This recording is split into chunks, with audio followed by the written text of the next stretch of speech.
The Conversation France. In extenso, des chercheurs et des chercheuses qui décryptent les grands sujets. Un podcast pour mieux penser l'actualité.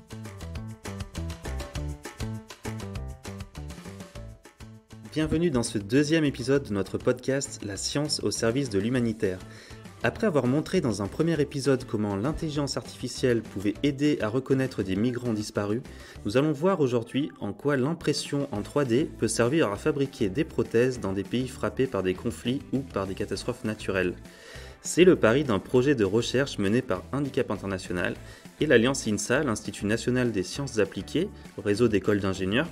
Et pour en parler, je reçois Jérôme Chevalier, bonjour. Bonjour. Vous êtes professeur en sciences des matériaux à l'INSA de Lyon, et Pierre Gallien, bonjour. Bonjour. Vous êtes directeur innovation à Handicap International. Pierre Gallien, rappelez-nous les grandes missions d'Handicap International et votre rôle plus précis dans cette ONG. Handicap International, pour rappel, c'est une organisation française qui est née à Lyon, qui a démarré ses activités en 1982 dans les camps de réfugiés cambodgiens à la frontière thaïlandaise.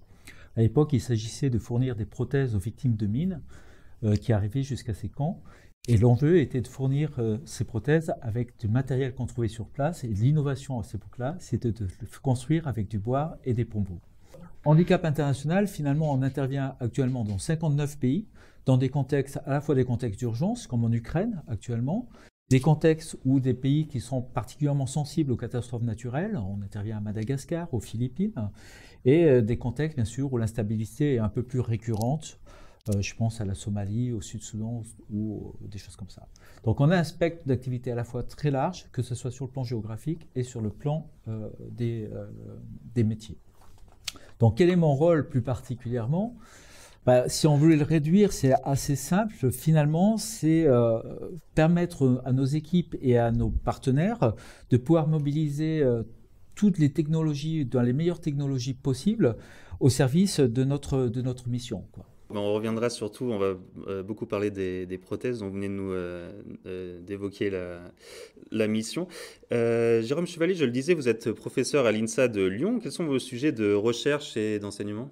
Effectivement, je suis professeur à l'INSA de Lyon dans le domaine de la science des matériaux, à la fois en enseignement et en recherche. Alors, qu'est-ce que j'entends par science des matériaux ? C'est tout ce qui touche à la fabrication des matériaux, à leur caractérisation à différentes échelles, et enfin à leur usage et aujourd'hui de plus en plus à leur recyclage. Alors, je travaille principalement sur les matériaux utilisés dans des dispositifs médicaux, ce qu'on appelle les prothèses, les implants, et on essaye qu'ils soient le plus fonctionnels, durables.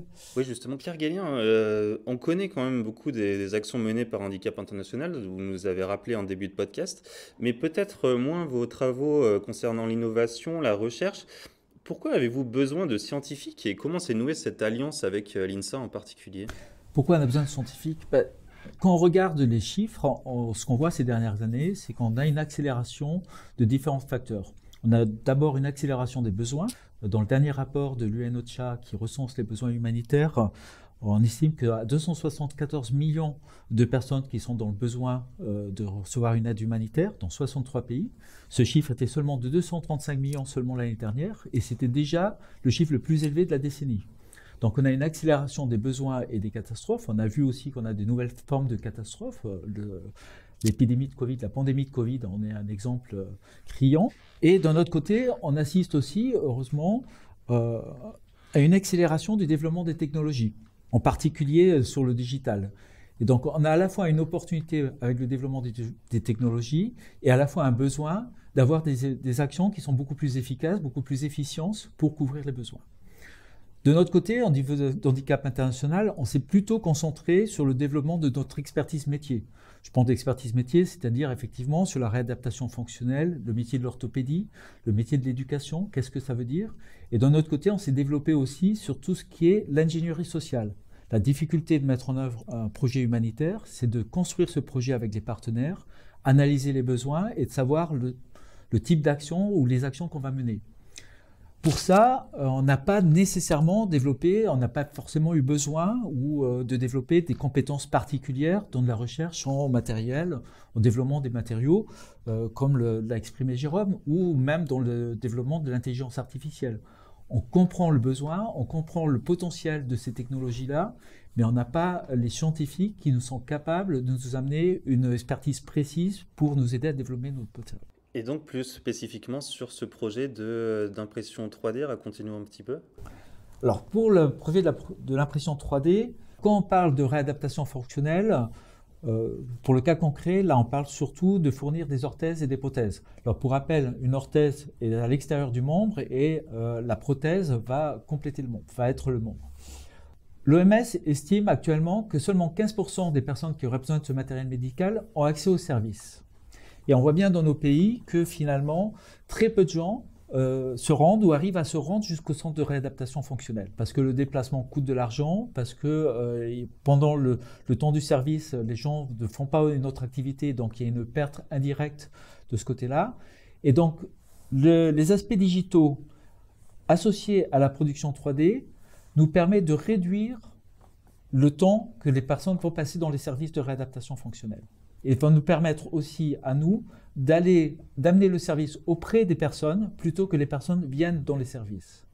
Toujours une question un peu de contexte, Jérôme Chevalier. Est-ce que vous travaillez avec une ONG? Qu'est-ce que ça change par rapport à vos projets de recherche plus classiques, dirons-nous? Finalement, les préoccupations d'handicap international au niveau scientifique et technique ne sont pas si loin que celles que nous travaillons au quotidien. Parce qu'un travail d'ingénieur, c'est traduire une problématique terrain en cahier des charges scientifiques et techniques. Et l'INSA veut dire Institut national des sciences appliquées.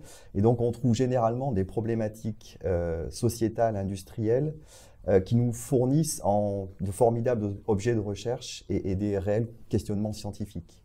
Donc, on développe des outils, des approches scientifiques qui sont appliquées à l'industrie. On va continuer à le faire, mais clairement, l'humanitaire peut et doit profiter de nos recherches. Et on voit bien qu'il y a une formidable évolution des mentalités, avec des collègues, des étudiants qui vont de plus en plus vers des considérations humanitaires. Donc globalement, c'est assez similaire au niveau technique et scientifique. Ce qui change, ou plutôt ce qui est encore plus prégnant par rapport à nos sujets classiques, c'est la nécessaire acculturation et la prise en compte du contexte. Alors un des écueils, ça serait de vouloir imposer nos savoirs technologiques et nos solutions dans des contextes où c'est absolument pas applicable. Donc on doit quelque part s'éduquer, se former, nous former et former nos étudiants à comprendre et intégrer ces environnements particuliers. Pierre parlait un peu d'environnement dégradé par exemple. Il faut surtout tenir compte de la perception et de la réceptivité des populations, mais aussi des personnels soignants sur place par rapport à ces nouvelles technologies. Il pourrait par exemple y avoir une crainte que cette technologie, par exemple l'impression 3D dont on parle aujourd'hui, couperait des emplois et des missions. Et ça serait quelque part complètement contre-productif. Donc, il faut montrer que c'est un plus, il faut montrer que ça peut être utilisé et que ça sera bénéfique pour à la fois le patient et le personnel soignant. Oui, justement, est-ce que vous pouvez nous réexpliquer comment ça se fait de manière plus traditionnelle? Finalement, une prothèse, une orthèse, comment ça se fabrique et quelle est la différence, l'intérêt de passer sur une impression 3D qu'on connaît, nous, plus pour faire des petits objets du quotidien? Alors, quand on fabrique une prothèse ou une orthèse, la personne classiquement vient dans le centre de réadaptation, on prend une empreinte du membre avec des bandes plâtrées, et à partir de cette empreinte plâtrée, on construit un positif et un négatif, donc on reconstruit la prothèse et l'orthèse à partir de cette empreinte-là. Donc le patient est obligé de venir jusqu'au centre pour avoir la fabrication de sa prothèse ou de son orthèse. Avec le développement du digital et avec les technologies additives et la 3D, au contraire, on peut aller directement dans les campagnes ou faire un scan du membre malade ou du membre à soigner. À partir du scan du membre soigné, on a un fichier qui est digital et qui peut être transmis dans n'importe quel centre, dans n'importe quel endroit. Faire les scans, ça ne demande pas un matériel lourd, c'est transportable? Non, on y arrive très bien maintenant avec des petits scans qui sont accessibles sur le marché, ou même je crois que le dernier développement de l'iPhone permet de faire ces scans-là directement. Donc ça, c'est des technologies qui se développent, qui sont bon marché et qui sont complètement adaptées aux conditions des pays dans lesquels on travaille. Vous vouliez rajouter quelque chose? Oui, j'y rajouterai 2 points, effectivement, c'est-à-dire qu'on peut faire des scans à partir d'un simple téléphone. et avec un petit peu de reconstruction d'image. Donc là, on va utiliser des sciences numériques. Et puis l'autre point qui me semble être important, c'est qu'on peut réaliser des formes et des architectures qui ne sont pas réalisables avec d'autres technologies. C'est-à-dire que l'impression 3D va permettre de faire de l'optimisation de forme et donc d'optimiser les performances, le confort, ce que l'on n'est pas capable de faire avec les autres technologies. Et puis enfin, Pierre parlait de l'utilisation du plâtre, par exemple. On peut se retrouver avec des quantités astronomiques de plâtre qui ne sont plus utilisées derrière. Alors on a un projet d'essayer de recycler le plâtre pour le réutiliser, mais on va aussi se passer de ces choses-là et gagner de la matière à tous les niveaux. D'accord, parce que c'est là l'impression 3D, donc c'est fait à partir de plastique. De plastique, c'est un des objets de la recherche qu'on conduit actuellement avec l'INSA pour dire comment on peut se caler, être le plus indépendant possible par rapport à des ressources extérieures et comment s'appuyer sur des ressources qui existent éventuellement dans les pays dans lesquels on travaille. Et donc là, on travaille sur les possibilités d'utiliser du plastique recyclé, des bouteilles recyclées comme matériel premier pour fabriquer ces prothèses et ces orthèses. Et au niveau des résultats, finalement, on en est où actuellement de ce projet de recherche? Est-ce qu'on en est au laboratoire? Est-ce que vous avez fait des études sur le terrain? Donc au niveau du laboratoire, en fait, je pense qu'on a essayé d'abord de décrire au mieux le cahier des charges qui a été expliqué par Pierre. Ce que l'on veut globalement, c'est optimiser la production des prothèses et des orthèses. Donc on s'est plutôt focalisé pour l'instant sur les orthèses, qui donc ont une fonction de support. Et il y a 3 points. C'est d'abord le choix des matériaux avec la volonté d'intégrer des notions de développement durable. C'est utiliser des matériaux qu'on peut retrouver sur place, utiliser des matériaux recyclés et recyclables. Le deuxième point, c'est optimiser les techniques d'impression 3D, c'est-à-dire d'être capable de fabriquer un filament, d'être capable de l'utiliser, d'avoir des produits performants. Et puis, on en a déjà parlé un peu, mais je pense que c'est important de le répéter, c'est optimiser les formes, c'est-à-dire combiner résistance, masse, fonctionnalité, confort de cet appareil orthopédique. Alors ces questions, elles sont déjà traitées dans le cadre d'une thèse. C'est la thèse qui est effectuée par Valentine Delbruel, mais aussi par des projets de fin d'études, des stages. On a notamment un stagiaire qui vient de l'université de Bath. Et on s'est principalement focalisé sur les orthèses, comme je le disais, et aujourd'hui on est capable de réaliser, à l'aide d'un polymère qui est recyclé à partir de bouteilles, ce qu'on appelle le PET, des filaments maison qui sont imprimables. On est capable de faire des orthèses plus performantes et confortables, plus légères que celles qui sont réalisées en polypropylène par les procédés classiques. Puis on voit que ce PET, en fait, il peut être recyclé à nouveau presque indéfiniment. Donc on va dire que pour l'instant, on maîtrise à l'échelle du laboratoire la chaîne de fabrication de la bouteille plastique jusqu'à sa transformation en orthèse. Au niveau de la topologie des orthèses, c'est-à-dire leur forme, on a essayé de chercher à optimiser celle-ci parce que l'impression 3D nous offre des perspectives qui ne sont absolument pas envisageables avec d'autres technologies. Et donc, on a proposé, identifier des formes qui sont originales, assez nouvelles, avec une plus grande légèreté, plus de confort, tout en ne sacrifiant pas la fonction. Alors bien sûr, on le disait tout à l'heure, il y a l'acculturation, l'utilisation sur le terrain. Il y a encore beaucoup de chemin pour intégrer ça. On le sait très bien au niveau industriel. Entre la preuve de concept en laboratoire et l'utilisation sur le terrain, il y a beaucoup de chemin. Mais on en est déjà, on va dire, à la preuve de concept qui est bien Oui, là. justement, comment la technologie d'impression 3D permet d'avoir plus de liberté que les anciennes prothèses qui étaient faites peut-être d'un bloc. En quoi c'est plus facile finalement de faire le dessin, de réaliser à partir du dessin qu'on a voulu faire en laboratoire? C'est exactement, c'est exactement ça, c'est-à-dire qu'avec l'impression 3D, par exemple, on peut enlever de la matière, ne pas mettre de la matière là où elle n'est pas sollicitée mécaniquement. Donc on peut faire des trous à différents endroits qu'on n'est pas capable de faire avec la technologie de conformage du polypropylène classique sur un plâtre. Donc en fait là l'idée c'est effectivement d'enlever de la matière là où elle n'est pas sollicitée mécaniquement. Et donc ça avec un fichier numérique, puis avec l'impression 3D, on est capable de faire ces formes qu'on n'est absolument pas capable de faire avec le conformage classique. Dans le but d'avoir quelque chose de plus agréable pour le patient à la fin.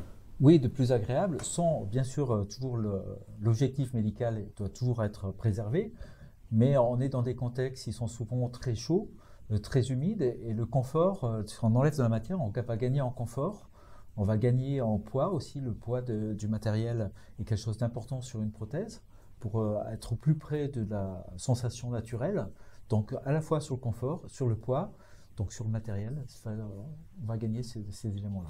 Est-ce que vous avez pu faire des essais sur le terrain déjà? Alors on a fait un premier essai sur le terrain il y a quelques années, avec c'était vraiment les premiers balbutiements de la 3D. Et ce qu'on s'est rendu compte, c'est qu'effectivement, quand on parlait aux patients, les patients avaient préféré l'impression 3D parce qu'il y avait un côté moderne, il y avait quelque chose de moderne, d'avoir la sensation d'avoir quelque chose qui colle avec la modernité du matériel. C'était généralement plus léger, donc ils appréciaient la légèreté du matériel. On avait encore à l'époque des contraintes sur la résistance des matériaux qu'on a maintenant levées. Donc c'était une petite réserve qu'on avait par rapport à ça. Mais nos premiers essais d'acceptation par les patients des prothèses, que ce soit 3D ou traditionnelles, sont relativement équivalentes, voire préférables pour les 3D. D'accord, et ça c'était dans quel pays? Au Togo. Au Togo, et sur les membres en particulier, où vous avez essayé sur les bras, les jambes? Alors pour handicap international, on travaille plutôt sur le membre inférieur. D'accord. Le membre supérieur est quelque chose qu'on travaille moins. Et on travaillait sur des orthèses. Alors c'est des releveurs de pied plus particulièrement. Et justement, au niveau des matériaux, combien de temps ça peut durer une prothèse faite en impression 3D? Est-ce que c'est mieux justement que les méthodes classiques, moins bien? Vous avez déjà des retours là-dessus? Alors ça sera un grand thème de recherche dans le cadre de la thèse notamment, c'est d'évaluer la durabilité de ces prothèses réalisées en fabrication additive. Ce que l'on pense, c'est que si on maîtrise la chaîne d'élaboration, la durabilité sera au moins aussi bonne qu'une prothèse classique. Et on parle de combien de temps?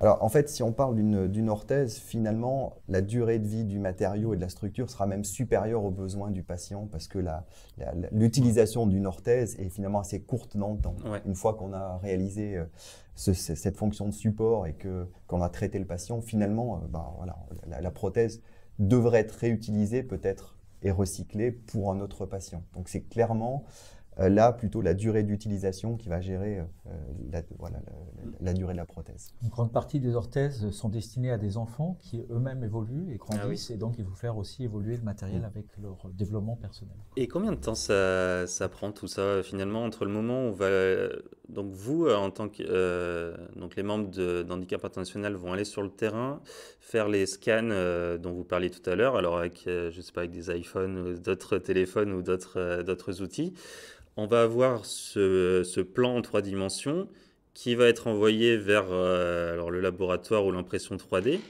Quel est le temps environ pour tout réaliser? Donc là aussi, on est dans une phase de développement, donc c'est difficile d'amener des conclusions parce que le processus de production n'est pas encore stabilisé et on a des optimisations à faire et à produire. On espère gagner du temps par rapport à de la prothèse de la fabrication traditionnelle, être beaucoup plus rapide. Pour le moment, on est sur des durées de temps à peu près équivalentes. Donc là, on a parlé de votre travail en laboratoire. On a bien compris que les scans se faisaient sur place. Mais cette fameuse imprimante 3D, alors où est-ce qu'elle va être exactement? L'ambition, c'est de tout réaliser sur place. L'ambition, c'est de faire les scans 3D sur place du patient. C'est d'utiliser ces scans pour ensuite développer l'orthèse à façon au patient et de fabriquer sur place. C'est-à-dire qu'en fait, notre objectif, ce n'est pas d'utiliser des imprimantes qui coûtent très cher dans des laboratoires particuliers, mais c'est de les amener sur place, dans les centres de réadaptation d'handicap international notamment, ou en tout cas au plus proche des patients. Ce que disait Pierre assez justement tout à l'heure, c'est qu'aujourd'hui, certaines personnes ne se déplacent pas jusqu'au centre de réadaptation. Et là, si on amène l'imprimante 3D mobile sur place, on va récupérer un certain nombre de patients qui aujourd'hui n'ont pas accès à ces technologies. Donc l'idée vraiment est de fabriquer sur place avec des petites imprimantes 3D à des coûts raisonnables. Et dans notre stratégie, il y a aussi une stratégie d'innovation frugale, ce qu'on appelle parfois la low-tech. La low-tech, ça ne veut pas dire faire moins bien, ça veut dire faire aussi bien avec moins de moyens.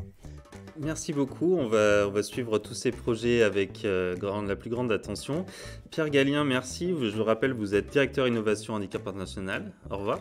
Au revoir. Et Jérôme Chevalier, merci. Vous êtes, je le rappelle, professeur en sciences des matériaux à l'INSA de Lyon. Au revoir. Au revoir. In Extenso est un podcast de The Conversation.